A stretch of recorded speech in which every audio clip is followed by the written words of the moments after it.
Hi, my name is David Whaley, and I'm the creator of The First Tree.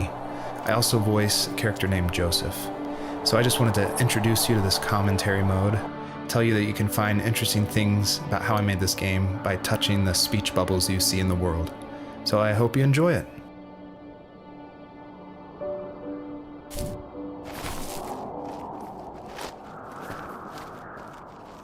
Are you awake? I thought I heard you get up. Yeah, I'm awake. Sorry, I just can't sleep. Are you thinking about him? Yeah, a bit. Usually get back to sleep, my love. I'm fine. No, it's okay. What else is on your mind? I don't know. It seems weird, but I had one of the most vivid dreams of my life. I saw a fox on a snowy mountain, just looking confused and worried. Those eyes. I can't get those eyes out of my head. She was running in the windy snow, looking for something. Do you think it has to do with you and what's been going on?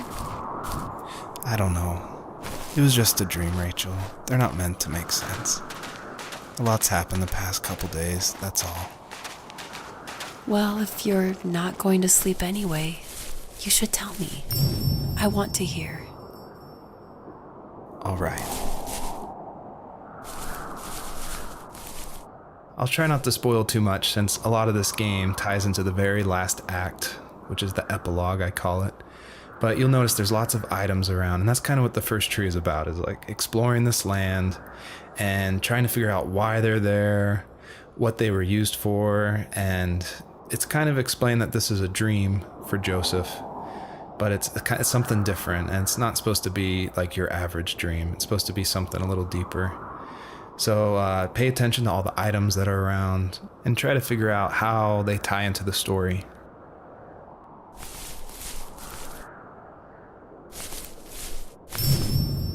I'll try not to spoil too much since a lot of this game ties into the very last act, which is the epilogue, I call it.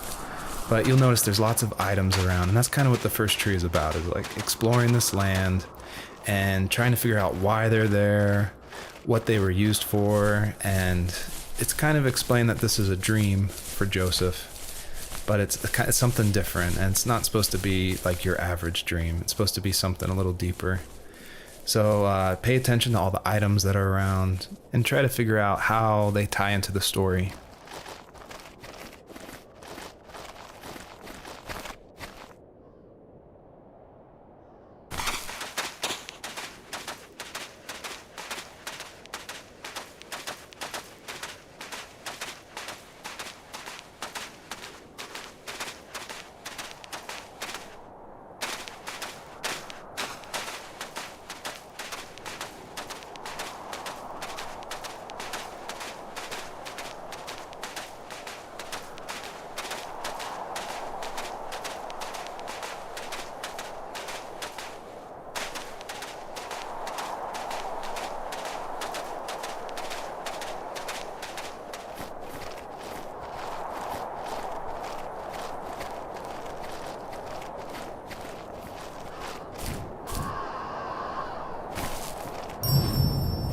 So it's usually at this point where people say something like, "This is not the kind of game I was expecting." And that happened a lot at PAX West when I showed it. We'd have little kids play it, but then they see a dead fox cub, or kit is technically the word, but cub sounds, I don't know, it sounds better. Like Wes Anderson uses it in Fantastic Mr. Fox, so I thought cub would be all right. But anyway, having this game, I wanted it to be more serious. This game is based on dealing with the death of my father, which was the hardest thing that's ever happened to me and my family. But I don't want to talk about it here, and I didn't want to talk about it with anybody really to this day still. It's very personal. And that's why I made this game. That's exactly the reason. Because I wanted to get those feelings out and like communicate with people without like talking about it. And so that's what the first tree is. It's me dealing with my feelings, and it was a personal project, and it was just me, and it actually, I'm really glad I made it, but it wasn't easy to make, I guess is what I'm saying. So, not far from her home, she followed that path to something unexpected. She couldn't stay, though. She had to find her other 2 children. So she took that path. She followed it towards something ancient. Something with answers, high and low, searching for any sign of her cubs. Points of light showed the way to this ancient tree. It was as if each one had a story to tell, all their own. The land was trying to tell my story, too. I felt like I was right behind her the whole time. The bunnies were added because my wife, Elise, who also voices Rachel in the game, who's also helped a ton to make the game, as we were playing, she just said the world felt kind of empty and not alive enough. So I knew we needed to add some kind of life, and so the bunnies was like the first idea that came to mind. And like most of the game, I used like publicly available assets to speed up production because I was working full-time along with making this game, and we just had our first baby, a little girl named Evelyn. So I was messing with this asset called Herd Sim, and at one point, like the generation script that creates variations of the sizes of the bunny. One time I got out of control and it made like this monster bunny that towered over everybody. And I shared that GIF on Imager and Reddit, and that was a huge hit. It helped definitely gain an audience for this game. But it's hard because this game is like so serious. It's about life and death, not giant bunnies. But I knew I needed something, like a shout out to that, because it was pretty fun. So if you're able to catch all the bunnies on this map, I think there's around 13, then you'll get a special surprise. So good luck.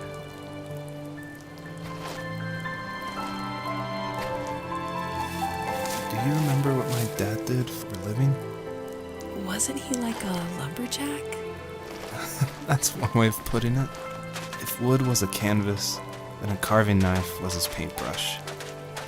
Even after working a 50-hour week, even after his hands were more splinters than skin, he would bring home the nicest piece of Alaskan weeping cedar and make me toys. That wooden train was the first toy I can remember, and I loved it. I just knew from a young age I was going to be a lumberjack, like my father.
As a kid, did you ever do show and tell in your class? Yeah, I think I only did it once, when I was in the 4th grade. You know how my life was around then. I wanted to show my class what helped pass the time and distracted me, so I brought a dozen paper cranes I had made. I think I told everyone how badly I wanted to be a bird and fly, embarrassingly enough. Don't be embarrassed. Every kid wants to fly. For me, it was another toy from my dad, a wooden boat. I remember guarding it so carefully in my hands as I walked into class. When I sat down, a group of boys immediately made fun of it. They asked which trash can I found it in, or why an ugly log was my favorite toy. When I got up, I didn't even want to tell them my dad had carved it. I said it was a joke gift my friends had given me. Kids can be so cruel. Some of them are. I shouldn't have let them get to me, but it did. It's amazing we bounced back at all. I feel like one of the best ways to make an exploration game feel worth it, or to reward the player, is to have as many secrets as possible. Like some of my favorite games like Dear Esther and Gone Home and Firewatch. I love those story-driven games. And they're kind of like these mystery boxes where if you put in a lot of effort, if you look closely, the world reveals itself to you better. So there are like secrets in the first tree. See if you can find one of these hidden items by digging around in these unmarked spots around this area.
I feel like one of the main reasons people play small indie games is because they are so personal and intimate. So I tried to put myself into this game as much as possible. So almost all the vignettes or little stories you hear in this game, they come from my childhood, where I grew up in the middle of nowhere in Central Virginia in the United States. So yeah, that's probably why I love games like this so much, where you explore this open, wide environment and just find interesting things, because that's exactly what I did as a kid.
older I got, the more I withdrew.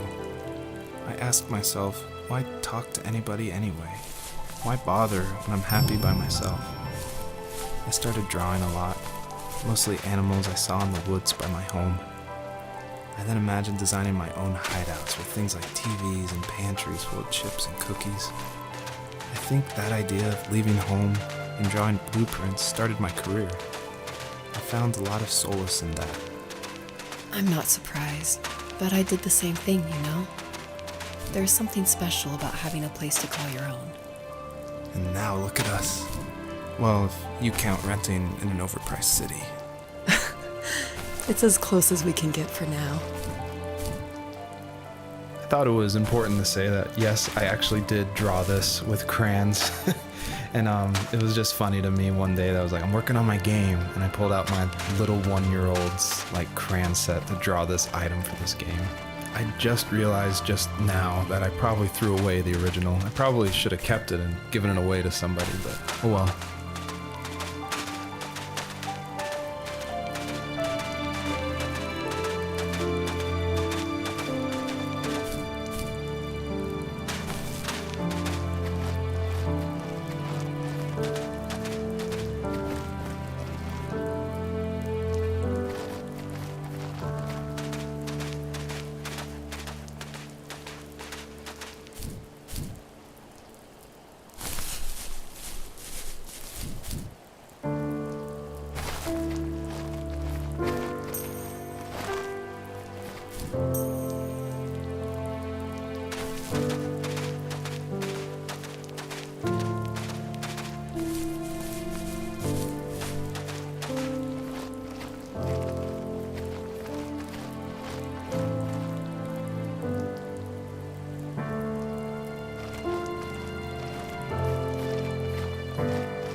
This is the level that I showed at PAX West, which was a crazy dream come true that this hobby project was being shown next to all these amazing indie games. So I decided to show this level because it's smaller, there's like some jumping puzzles, and I thought it was a good entry into the game. But the one thing I can't seem to forget is right before we opened to the public, there was an indie dev superstar. Like, you've definitely heard of his games. And I was like terrified. He wanted to try it out. So I said, of course, like, please give me your feedback. And he was super nice, super talented, of course.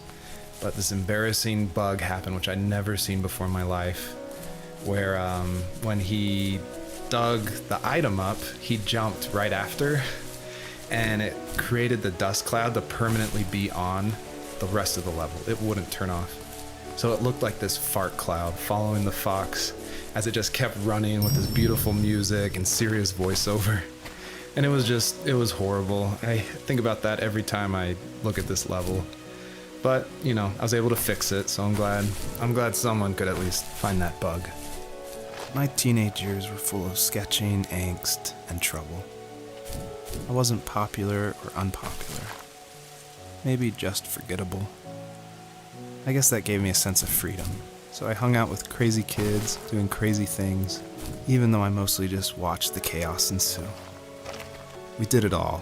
Put fireworks in mailboxes, hide roadkill in people's garages,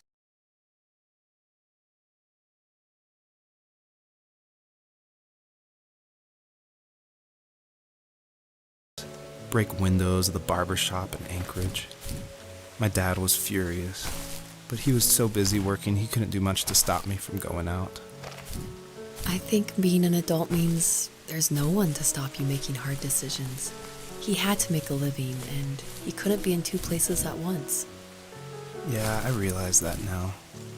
But at the time, I was sure he was more interested in growing his business than what was going on with me. I always wanted this game to be very meditative and relaxing, but I know there's a balance between keeping the player's interest.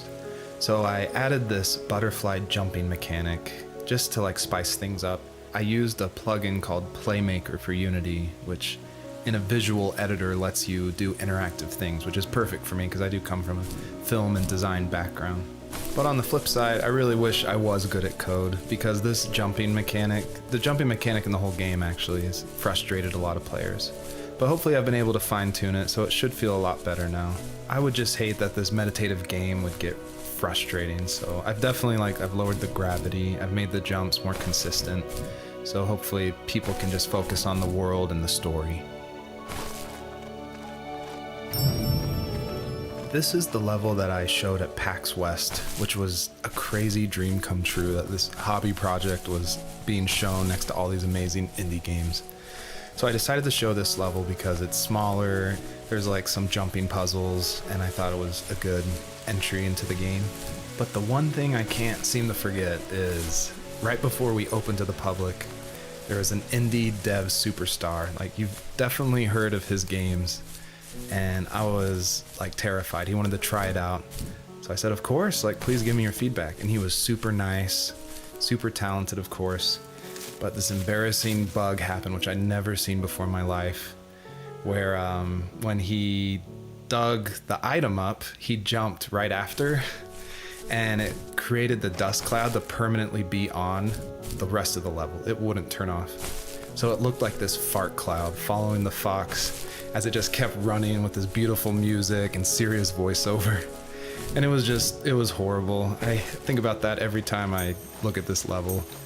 But, I was able to fix it, so I'm glad someone could at least find that bug. He was working another late night, and my friends were over, saying how bored they were and how they'd come all the way out to my house for nothing. One of them mentioned how that old, ugly beyond belief truck was still in the garage, and how we should take it for a spin. I was only 15, so I kind of fought it for a while. The next thing I knew, we were careening around the mountain path, rocks spitting onto the sides of the cliff, while my dad's cringeworthy bluegrass blared out the speakers. I drove while my friends were in the back of that yellow and purple truck, throwing beer bottles and trash at anything remotely interesting. Felt like I was soaring in the air with borrowed wings. But all good things have endings. A cop outside of Eagle River pulled us over after he saw us in a bottle rocket into someone's yard. What followed was a long night of talking to disappointed adults and feeling smaller than ever.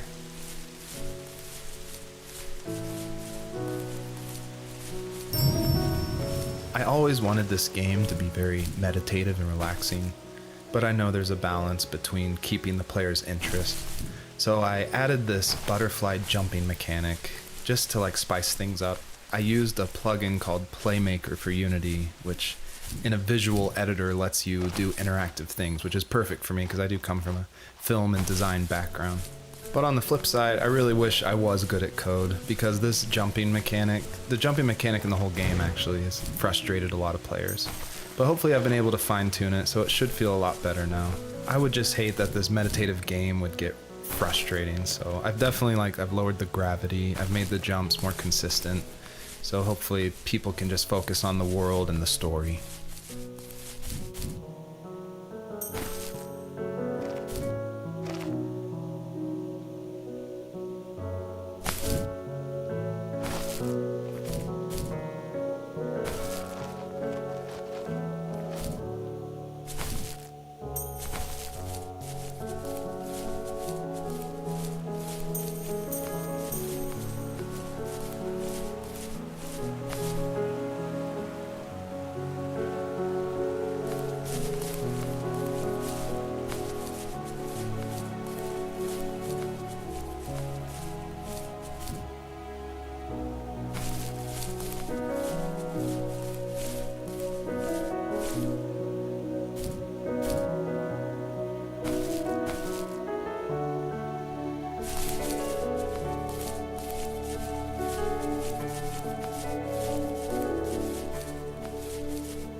After he drove me home from the police station, I blew up at him, saying how I never wanted to be like him, how I was gonna be someone and leave that hick icebox for good.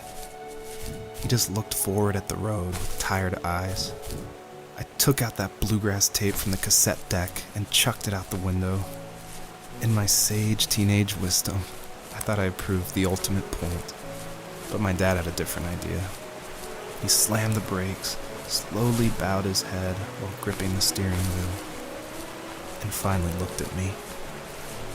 All he said, like it was a polite request, was, "Make this right." I sat there in silence, fuming, but I eventually got out and combed every square inch of the woods, muttering profanity after profanity. I found it 30 minutes later, near a small waterfall off the road. I went back to the truck, put the wet tape back in, and sure enough it worked. We didn't speak another word to each other the rest of the night. Wow, I knew you were a crazy teenager, but It's hard to believe, isn't it? It surprises me too. It's like I didn't really know who that kid was back then. I bet my dad thought the same thing over and over. It's almost like he was saying, "Make this right," to himself, more than to me. You may have noticed there's a little pond here, and believe it or not, I tried everything I could to get swimming working in this game, and I just could not do it, unfortunately. And so all the water in this game you can just stand in, which is, it still like bums me out, but the systems were not working, it was buggy. So I just had to throw it out, which, I think it's okay. Like, I wish it was there, but again, the focus of this game is on the story. My biggest hope for the players that are playing is that they realize how similar these two parallel stories are, of this fox looking for her missing cubs, and also of this son reconnecting with his father. And so I try to add little touches in the voiceover and in the environment to help draw those parallels, even if they seem totally dissimilar. A big example is the truck, for instance, that Joseph grew up with. It's purple and yellow like the butterflies for this fox. So I tried to add as many touches like that throughout the story as possible.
If there was some way I could take my love of drawing and turn it into a way of escape, nothing would make me happier. I wanted to create instead of tearing trees down. I wanted to move to the lower 48, not because I hated it there in Alaska, but I hated the idea of it. It's like all of that spite inside me had created this monster which followed me around my whole teenage years. I put so much energy into doing what others didn't expect of me. Why did I do that? There's one fact you're forgetting, though. If you didn't have that fire in you, we probably would have never met. You're absolutely right. Maybe the destination is all that matters in the end. But then why am I awake? Why am I seeing this fox go on her journey? And why can't I stop thinking about my dad?